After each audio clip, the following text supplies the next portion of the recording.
अरविंद केजरीवाल और उनकी सरकार के पास कोई अधिकार नहीं था, लेकिन उनके चुपके से बिना अधिकार के दिल्ली के पेड़ों को काटने की अनुमति दी गई और सैकड़ों पेड़ काट दिए गए।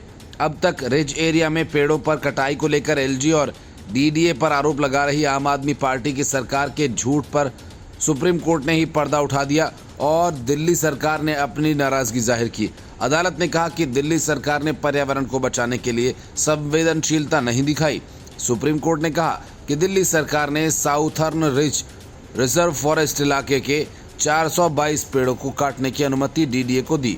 ये अनुमति सड़क बनाने के लिए दी गई थी। शीर्ष अदालत ने सड़क चौड़ीकरण प्रोजेक्ट के तहत रिज क्षेत्र में 1100 पेड़ों को काटे जाने के मामले में डीडीए के उपाध्यक्ष द्वारा अवमानना कार्यवाही पर स्वतः संज्ञान लिया।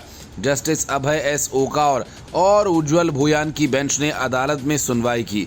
अदालत ने कहा कि दिल्ली सरकार को 422 पेड़ गिराए जाने की जिम्मेदारी लेनी चाहिए, जबकि दिल्ली सरकार के पास ऐसी अनुमति देने का कोई अधिकार नहीं।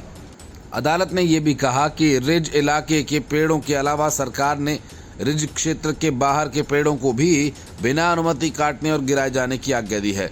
शीर्ष अदालत ने कहा कि डीडीए की तरह ही दिल्ली सरकार ने पर्यावरण को बचाने में संवेदनशीलता नहीं दिखाई। अदालत ने कहा कि दिल्ली सरकार ने ट्री ऑफिसर नहीं दिए, न ही ट्री अथॉरिटी को कोई दफ्तर का आधारभूत संरचना ही दी गई। अदालत ने कहा कि दिल्ली सरकार के एफिडेविट से ये भी पता चलता है कि ये कोई पहली बार नहीं हुआ, बल्कि इससे पहले भी बिना अनुमति के पेड़ों को काटने की अनुमति दी गई। दिल्ली सरकार का कहना है कि डीडीए ने स्वीकार किया कि उन्होंने दिल्ली सरकार द्वारा जारी नोटिफिकेशन को ठीक से नहीं पढ़ा। अदालत की बेंच ने कहा कि हमने दिल्ली सरकार को आदेश दिया कि वो ये बताए कि पिछले 5 साल में ऐसी कितनी अनुमतियां दी गईं। अदालत ने इन सभी को रिकॉर्ड पर लेने का आदेश दिया।